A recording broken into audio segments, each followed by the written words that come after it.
Hi, Flo. Welcome. Thank you. Yes. You look great. Oh, thanks a lot. I dressed up for you today. This house was built in 1890.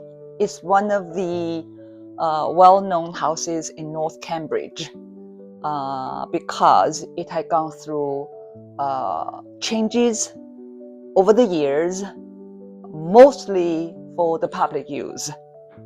It was built as a private residence by a prominent accountant in Boston in 1890 for his own family use, who was well known for financing and building houses in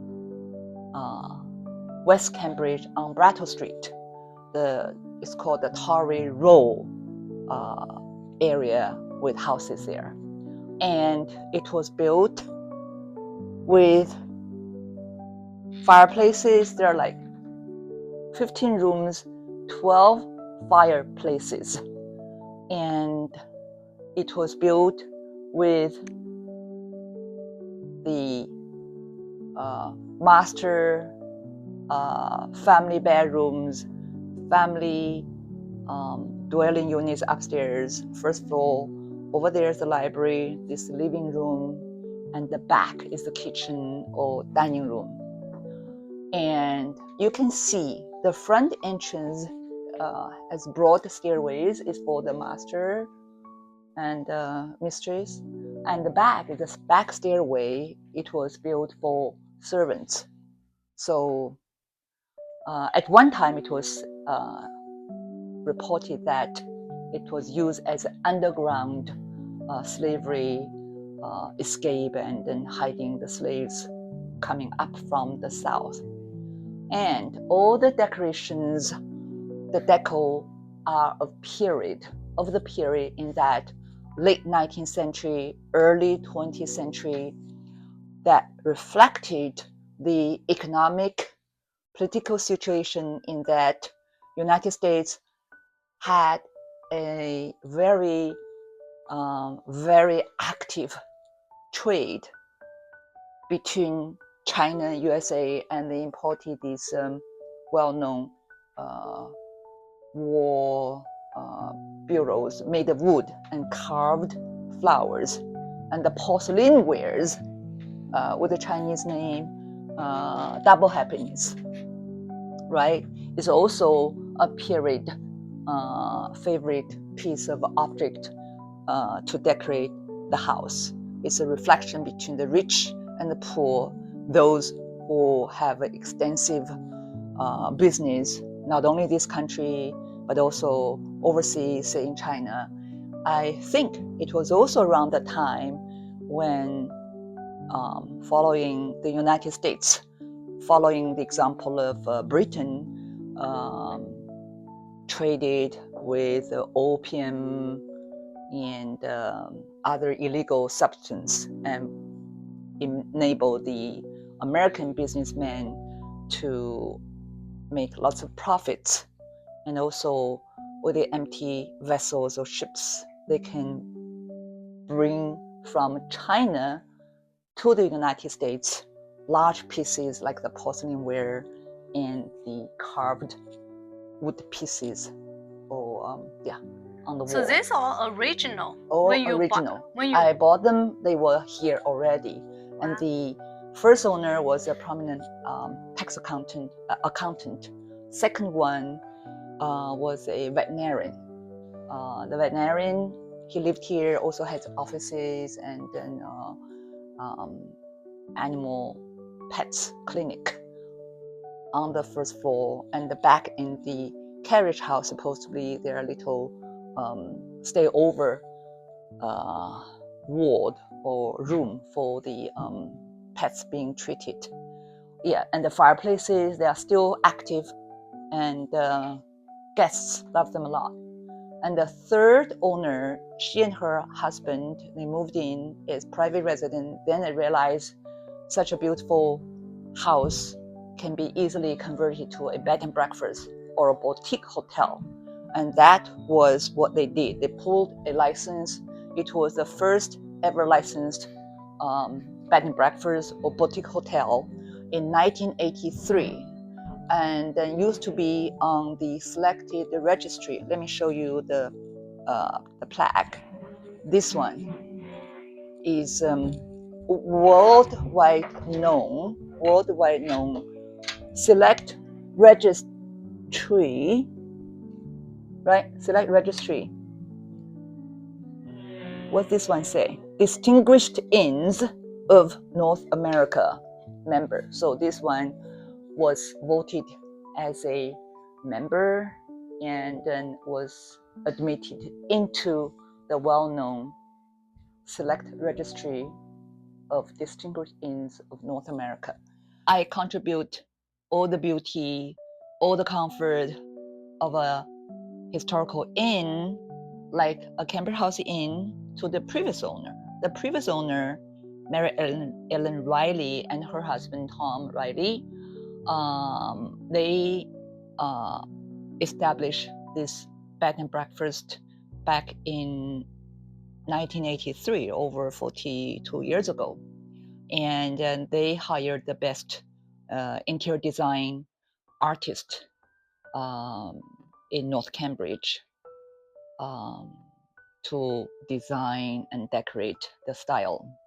And I purchased it in 2003. So basically, they operated about 20 years.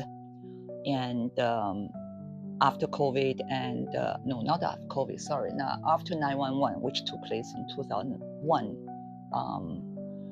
her husband passed away. She was married and widowed and no children, so also it was a hard time economic wise. I have to sell. It was on the market for 2 years, and then I met her at the holiday season party hosted by Cambridge Chamber of Commerce, and then for the first time I met her, and then I learned that it was on sale. When I walked into the house, I didn't think of anything but wow, taken away by breathtaking beauty. And I already had a friendly inn at Harvard. I kind of purchased it and refurnished everything myself, so we have experiences. So we took over the ownership and the management. So it's about over 20 years now. And then we managed to help make it going and make it at least not in red. So our guests are mostly all over the world, because nowadays Booking.com is a very well-known and booking engine, and we use it. We also have local repeated guests affiliated to Harvard, MIT, Tufts University, neighbors, people coming to do business in Cambridge and Boston. Because of the location, and also it's right next to the David Square Red Line T stop, 5 minutes away. And also, we also have parking, plenty of sunshine, plenty of windows, private bathroom, and our price is very reasonable. So it's safe, clean, comfortable, and delightful.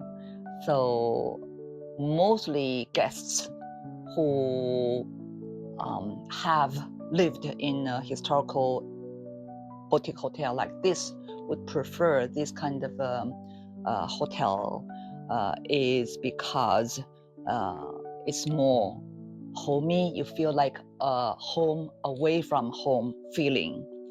Also, it's more atmosphere, more amiable. It's not a chain hotel or just one of the other. It's unique. It's particular to the locality, the location, and the period. So it's you can see the beauty of this from the Asian Chinese vase to the wood structure. The fabric is from European countries, Asian countries, and America, mix it together. So that's the strength.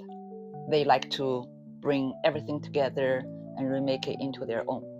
So as a owner, manager of the Cambridge House Inn, I feel it's a joy for me to be able to do it. It's also a responsibility to help upkeep everything from beddings to bathrooms to the roof to the floor carpet safety. Everything we have to make sure they are well maintained, well used, and in good shape.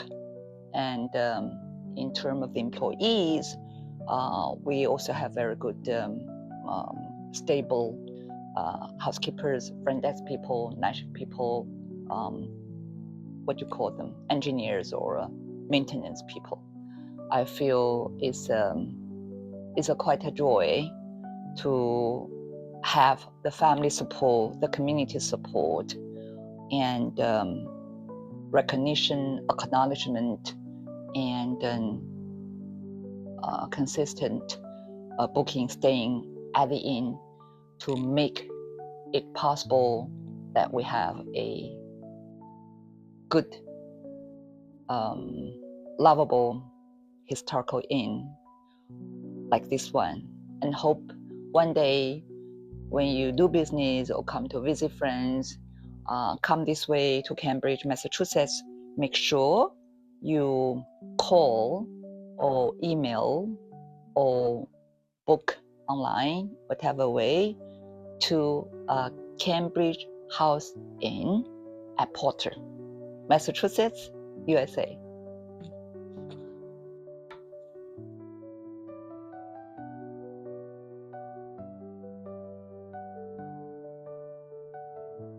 You can say this is a Chinese blue and white. You can also say this is English blue and white. So blue is a popular color of different countries, right? Yeah. Yeah. Also, the sky is blue. The sky is blue. That's true too. Right? People come in not only just to spend the night here, they can also see something that is very, very unusual, uncommon, unique, or you seldom find it unless you are from a rich family or you visit a rich house or you go to a museum. So this is the best use of a historical house with historical decoration for today's use. Yes. The historically time-proved good things, good stuff for today's use. We do not, on the one hand, adopt something new, and on the other hand, throw the good old stuff. So that's one of the goals. Hopefully, we have achieved that. Staying and giving high recommendations is a proof that they resonate with what my belief is, and we have the same beliefs and same values in life. I think that's universal, and I think that's something that we can connect, communicate, and to complement and celebrate. Touch it. The wall is not wallpaper. The wall covering made of fabric is very is soundproof and very It's soft. cozy. It's soft. Yeah. Some of them are made of paper, some made of fabric. So they are all in coordination, right? This four-poster bed is traditionally used to be covered with this, it's called canopy on the top. But after COVID, we realized people love fresh air. So we took off and tossed away the canopy on the top, and we still keep the posters. So these furnitures, you can call them the period, and or used furniture or antique furniture, but people love it. Just make them cozy. Guests, a lot of them they have their own diet. They want to keep some of the their own use or the medication, so on. So every room is also equipped with a refrigerator. And what else? So nothing fancy, but everything's functional and enjoyable And cozy. And cozy. That's the word. And also the bathroom. Yeah, each room has its own private bathroom, which is make them very desirable. Okay, this is the only one that I deliberately leave it so that people can see what the traditional fancy bed is like. It's four-footer with a canopy. Yes, all the room has a canopy. Imagine it's very romantic. If you have your husband, your boyfriend, or your loved ones, bring them here. That's right. And also, like this one is wallpaper and the match with the bed cover, bed skirt, and also the curtain. So they pay attention to the coordination of the colors and so on. People love it. They feel they are in a very delightful and unique place, right? We tend to host a group bookings. Like one time we have a women's book club all the way from Washington, D.C., and they book the whole house. We have about 11 rooms. At the back is 4 together, 15 rooms. They book it all and they stayed for a week. And they walk to, people mostly, that group were in their 70s, late 60s, 70s, and 80s, and they walk 2 miles to Harvard Square. But 10 minutes walk to Davis Square, you have all kinds of food, delicious food. The first thought or idea came to my mind is that I want to help preserve the beauty, the value, and the uniqueness of this property. And I also want to open up to let people continuously enjoy such a lodging or accommodation that the previous owner, when she sold it, she was in red. It's not that easy. You know, we need to upkeep everything. We also need to have the funds and the employees to work and preserve this historical inn. And so I said to myself, I can do it. I have the family support, I have the community support, and I also have other I also have other rental properties to make sure this Canberra House Inn will be preserved, will be utilized, and would also give an opportunity to bloom to the public. The past 22 years of our existence, and especially surviving COVID-19, has made the statement that I did it correctly.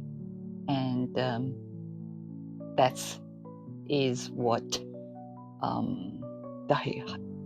a place like this is all about. Need people, community to work together.